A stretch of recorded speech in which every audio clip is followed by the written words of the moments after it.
കേരളത്തിലെ കമ്മ്യൂണിസ്റ്റ് പ്രസ്ഥാനത്തിന്റെ ചരിത്രത്തിൽ സമാനതകളില്ലാത്ത ഒരു പ്രതിസന്ധിക്കാണ് ആലപ്പുഴ ജില്ല ഇപ്പോൾ സാക്ഷ്യം വഹിച്ചുകൊണ്ടിരിക്കുന്നത്. CPM സംസ്ഥാന കമ്മിറ്റി അംഗവും മുൻ മന്ത്രിയുമായ G. സുധാകരൻ പാർട്ടി അംഗത്വം പുതുക്കാതിരിക്കുകയും വരാനിരിക്കുന്ന നിയമസഭാ തിരഞ്ഞെടുപ്പിൽ അമ്പലപ്പുഴ മണ്ഡലത്തിൽ സ്വതന്ത്ര സ്ഥാനാർത്ഥിയെ മത്സരിക്കാൻ തീരുമാനിക്കുകയും ചെയ്തതോടെ രാഷ്ട്രീയ കേരളം ഒരു വലിയ അട്ടിമറിക്ക് കാതോർക്കുകയാണ്. പാർട്ടിക്കുള്ളിലെ കടുത്ത അവഗണനയിൽ പ്രതിഷേധിച്ച് മൗനം ശക്തമാണെന്ന നിലപാട് സ്വീകരിച്ച സുധാകരൻ തന്റെ രാഷ്ട്രീയ ഭാവിയെക്കുറിച്ചുള്ള അന്തിമ പ്രഖ്യാപനം 2 ദിവസത്തിനകം നടത്താനിരിക്കെ CPM നേതൃത്വം കടുത്ത ആശങ്കയിലാണ്. G. സുധാകരൻ എന്ന നേതാവ് CPM-ന് വെറും ഒരു മന്ത്രിയോ ജനപ്രതിനിധിയോ ആയിരുന്നില്ല.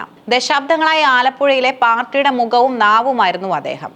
എന്നാൽ കഴിഞ്ഞ കുറച്ച് വർഷങ്ങളായി പാർട്ടിക്കുള്ളിൽ അദ്ദേഹം നേരിടുന്ന ഒറ്റപ്പെടുത്തലുകളാണ് ഈ കടുത്ത തീരുമാനത്തിലേക്ക് അദ്ദേഹത്തെ നയിച്ചത്. 2021 നിയമസഭാ തിരഞ്ഞെടുപ്പിൽ അമ്പലപ്പുഴ മണ്ഡലത്തിലെ തിരഞ്ഞെടുപ്പ് പ്രവർത്തനങ്ങളിൽ വീഴ്ച വരുത്തിയെന്ന് കാട്ടി സംസ്ഥാന കമ്മിറ്റി അംഗീകരിച്ച റിപ്പോർട്ടിൽ സുധാകരനെതിരെ രൂക്ഷമായ വിമർശനമുണ്ടായിരുന്നു. തിരഞ്ഞെടുപ്പ് രംഗത്തു നിന്നും തന്നെ മാറ്റി നിർത്തുന്നതിലുള്ള അമർഷം സുധാകരൻ പ്രകടിപ്പിച്ചിരുന്നെങ്കിലും പരസ്യമായി പാർട്ടി അച്ചടക്കം ലംഘിക്കാൻ അദ്ദേഹം തയ്യാറായിരുന്നില്ല. എന്നാൽ നിലവിലെ MLA H. സലാം നൽകിയ പരാതിയിൽ 22ഓളം കുറ്റങ്ങൾ തനിക്കെതിരെ ചുമത്തിയത് സുധാകരനെ വ്യക്തിപരമായി വേദനിപ്പിച്ചു.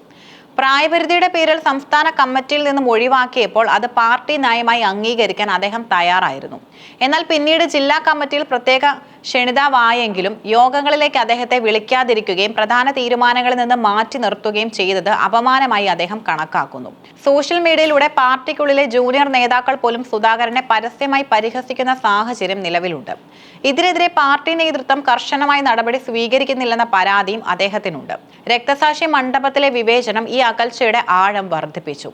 പുന്നപ്ര വയലാർ വാർഷിക പരിപാടിയിൽ ഔദ്യോഗികമായി ക്ഷണിക്കപ്പെടാത്തതിനെ തുടർന്ന് അദ്ദേഹം ഏകനായി എത്തി പുഷ്പാർച്ചന നടത്തിയത് വലിയ വാർത്തയായിരുന്നു. അമ്പലപ്പുഴ സുധാകരന്റെ രാഷ്ട്രീയ കർമ്മഭൂമിയാണ്. അവിടെ ഒരു സ്വതന്ത്ര സ്ഥാനാർത്ഥിയായി അദ്ദേഹം ഇറങ്ങുന്നത് വെറും ഒരു മത്സരമല്ല, മറിച്ച് തന്നെ തകർക്കാൻ ശ്രമിച്ചവർക്കുള്ള രാഷ്ട്രീയമായ മറുപടിയാണ്. CPM വോട്ടുകൾക്കപ്പുറം സുധാകരന് വ്യക്തിപരമായ വലിയൊരു വോട്ട് ബാങ്ക് അമ്പലപ്പുഴയിലുണ്ട്.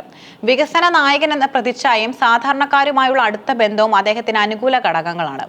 സുധാകരൻ മത്സരിക്കാൻ ഇറങ്ങിയാൽ ഇടതുപക്ഷ വോട്ടുകളിൽ വലിയ വിള്ളൽ ഉണ്ടാകുമെന്ന് CPM നേതൃത്വവും ഭയപ്പെടുന്നു. ആലപ്പുഴ ജില്ലയിലെ മറ്റു മണ്ഡലങ്ങളിലും ഇതിന്റെ അലയൊളികൾ ഉണ്ടാകുമെന്നത് LDF-ന്റെ വിജയ സാധ്യതകളെ സാരമായി ബാധിക്കും. TJ ആഞ്ചലോസിനെതിരായ നടപടിയിലും തപാൽ ബാലറ്റ് വിവാദത്തിലും സുധാകരൻ എടുത്ത നിലപാടുകൾ ഇതിനോടകം തന്നെ ജില്ലാ നേതൃത്വത്തെ പ്രതിരോധത്തിലാക്കിയിട്ടുണ്ട്. G. സുധാകരന്റെ ഈ നീക്കം ഏറ്റവും കൂടുതൽ രാഷ്ട്രീയ ലാഭം ഉണ്ടാക്കാൻ പോകുന്നത് UDF-നാണെന്ന കാര്യത്തിലും തർക്കമില്ല. അമ്പലപ്പുഴ മണ്ഡലത്തിൽ കോൺഗ്രസ് സ്ഥാനാർത്ഥിയെ പ്രഖ്യാപിക്കാതെ മാറ്റിവെച്ചിരിക്കുന്നത് സുധാകരന് പിന്തുണ നൽകുന്നതിന്റെ ഭാഗമാണെന്നാണ് സൂചന. KC വേണുഗോപാലിന്റെ നേരിട്ടുള്ള നിർദ്ദേശപ്രകാരമാണ് ഈ നീക്കം എന്നത് ഇതിന്റെ ഗൗരവം വർദ്ധിപ്പിക്കുന്നു. സുധാകരൻ സ്വതന്ത്രനായി നിന്നാൽ ഔദ്യോഗികമായി സ്ഥാനാർത്ഥിയെ നിർത്താതെ അദ്ദേഹത്തെ പിന്തുണയ്ക്കാനാണ് കോൺഗ്രസ് ആലോചിക്കുന്നത്. ഇത് ഇടതുപക്ഷ വിരുദ്ധ വോട്ടുകളും സുധാകരന്റെ വ്യക്തിപരമായ വോട്ടുകളും ഒന്നിപ്പിക്കാൻ സഹായിക്കും. ഇതുവഴി ഇടതു മുന്നണിയുടെ ഉറച്ച കോട്ടയായ അമ്പലപ്പുഴ പിടിച്ചെടുക്കാമെന്ന് UDF കണക്കുകൂട്ടുന്നു. പ്രതിസന്ധി രൂക്ഷമായതോടെ സംസ്ഥാന സെക്രട്ടറി MV ഗോവിന്ദനും മുതിർന്ന നേതാവ് MA ബേബിയും സുധാകരനെ അനുനയിപ്പിക്കാൻ ശ്രമം നടത്തിയിരുന്നു. ഫോൺ വഴിയുള്ള ചർച്ചകളിൽ സുധാകരൻ വഴങ്ങിയിട്ടില്ലെന്നാണ് ലഭിക്കുന്ന വിവരം. ശനിയാഴ്ച മുഖ്യമന്ത്രി പിണറായി വിജയൻ വിവിധ പരിപാടികൾക്കായി ആലപ്പുഴയിൽ എത്തുന്നുണ്ട്. മുഖ്യമന്ത്രിയുമായി നേരിട്ടുള്ള ചർച്ചയ്ക്ക് വഴി തെളിക്കുമോ എന്നതാണ് ഇപ്പോൾ എല്ലാവരും ഉറ്റുനോക്കുന്നത്. PK ശശി പുറത്താക്കിയ സംഭവത്തിന് പിന്നാലെ സുധാകരനും സമാനമായ പാത സ്വീകരിക്കുന്നത് CPM-ന് ദേശീയ തലത്തിൽ തന്നെ ക്ഷീണമുണ്ടാക്കുന്ന കാര്യമാണ്. G. സുധാകരൻ എന്ന സമുന്നത നേതാവിന്റെ പാർട്ടി വിട്ട സമാന്തര നീക്കം കേരള രാഷ്ട്രീയത്തിലെ ഒരു വൻ സ്ഫോടനമാണ്. പാർട്ടിയേക്കാൾ വലുതല്ല വ്യക്തി എന്ന കമ്മ്യൂണിസ്റ്റ് തത്വം ഉയർത്തിപ്പിടിക്കാനാണ് CPM ശ്രമിക്കുമ്പോഴും സുധാകരനെ പോലൊരു ജനകീയ നേതാവിനെ പുറത്തെത്തിക്കുന്നത് അമ്പലപ്പുഴയിൽ മാത്രമല്ല, കേരളത്തിലുടനീളം വോട്ട് ചോർച്ചയ്ക്ക് കാരണമായേക്കാം. 2 ദിവസത്തിനുള്ളിൽ അദ്ദേഹം നടത്തുന്ന പ്രഖ്യാപനം വരാനിരിക്കുന്ന തിരഞ്ഞെടുപ്പിന്റെ ഗതി തന്നെ മാറ്റിയേക്കാം. മൗനം ശക്തമാണെന്ന് പറയുമ്പോഴും ആ മൗനം വലിയൊരു കൊടുങ്കാറ്റിന് മുൻപുള്ള ശാന്തതയാണെന്ന് CPM തിരിച്ചറിയുന്നു. അമ്പലപ്പുഴയിലെ പോരാട്ടം വ്യക്തികൾ തമ്മിലുള്ളതല്ല, മറിച്ച് നിലപാടുകൾ തമ്മിലുള്ള പോരാട്ടമായി മാറുകയാണ്.